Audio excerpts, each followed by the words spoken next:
દેવ હનુમાનને દેવાદિદેવ મહાદેવના રુદ્ર અવતાર માનવામાં આવે છે અને જો સાચી શ્રદ્ધા સાથે દેવ હનુમાનની આરાધના કરવામાં આવે તો હનુમાનની સાથે સાથે દેવાદિદેવ મહાદેવની પણ કૃપા પ્રાપ્ત થતી હોવાની માન્યતા છે। ત્યારે આવો દેવ હનુમાનની કૃપા મેળવવા જઈએ તેમના એક દુર્લભ મંદિરના દર્શને, જે આવેલું છે અમદાવાદના બાપુનગર વિસ્તારમાં। કરીએ દેવ હનુમાનના દર્શન અને મેળવીએ તેમના આશીર્વાદ।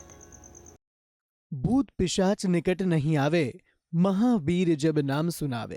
देव हनुमान माटे कहेवाय छे कि देव हनुमानનું જો સ્મરણ પણ તમે કરી લો તો તમારી આસપાસ રહેલા તમામ અનિષ્ટ તત્વોનો નાશ થઈ જાય છે અને દેવ હનુમાનની વિશેષ કૃપા ભક્તોને પ્રાપ્ત થાય છે।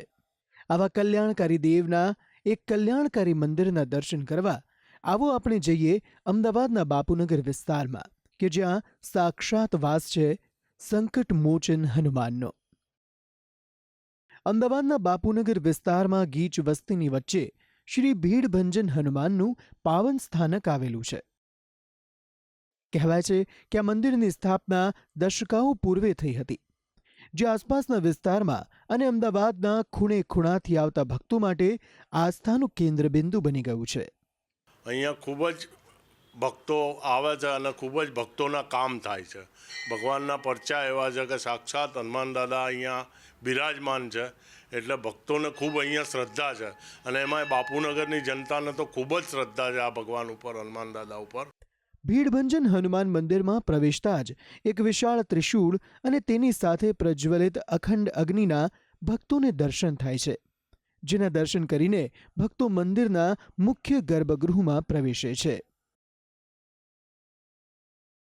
મંદિરના ગર્ભગૃહમાં પ્રવેશતા જ અહીં ભક્તોને કેસરી નંદન પવનસૂત હનુમાનના કલ્યાણકારી દર્શન થાય છે। કેસરી સિંદૂર, આંકડાના પુષ્પોનો શૃંગાર, હાથમાં ગદા અને ભક્તોને આકર્ષતું કપિરાજનું સુંદર મુખ ભક્તોની આસ્થામાં વધારો કરનારું છે અને ભક્તો સંપૂર્ણ શ્રદ્ધા સાથે દેવ હનુમાન સમક્ષ અહીં નતમસ્તક થયા વગર નથી રહી શકતા। અહીં દેવ હનુમાનની સુંદર મૂરતની સાથે તેમની જમણી બાજુ ભગવાન રામ, માતા સીતા અને ભાઈ લક્ષ્મણની પણ મૂર્તિ સ્થાપિત કરાઈ છે, જેના પણ ભક્તો દર્શન કરીને પાવનતાની અનુભૂતિ કરે છે। અહીં દેવ હનુમાનની જમણી બાજુ ભગવાન રામ, લક્ષ્મણ અને માતા સીતાની મૂર્તિ છે, તો તેમની ડાબી બાજુ શ્રી લક્ષ્મીનારાયણના પણ ભક્તોને દર્શન થાય છે। મંદિરમાં દર મંગળવાર અને શનિવારે મોટી સંખ્યામાં ભક્તો દર્શન માટે આવતા હોય છે અને ધન્યતાની અનુભૂતિ કરતા હોય છે। અહીં ભીડભંજન મંદિરમાં દેવાદિદેવ મહાદેવનું પણ પાવન સ્થાનક આવેલું છે। અહીં મહાદેવ મંગલેશ્વર મહાદેવના નામે ઓળખાય છે અને શ્રી ભીડભંજન હનુમાનના દર્શને આવતા ભક્તો અહીં મંગલેશ્વર મહાદેવના દર્શને આવવાનું અને મહાદેવને જળાભિષેક કરવાનું પણ નથી ચૂકતા। અહીં મંદિરમાં વિશેષ સેવાકીય પ્રવૃત્તિઓ પણ ચાલે છે। અહીં મંદિરમાં ગૌશાળા પણ કાર્યરત છે। જે ભક્તો ગાયને ઘાસ કે પછી ગાય માટે દાન આપવાની ઈચ્છા ધરાવતા હોય તો અહીં મંદિરમાં તેની પણ વ્યવસ્થા કરાઈ છે। ખાસ કરીને દર શનિવારે તો અહીં વિશાળ પાયે ભંડારાનું પણ આયોજન કરાય છે, જ્યાં નાના મોટા અને વયોવૃદ્ધ તમામ લોકો સેવા આપીને કૃતજ્ઞ થાય છે।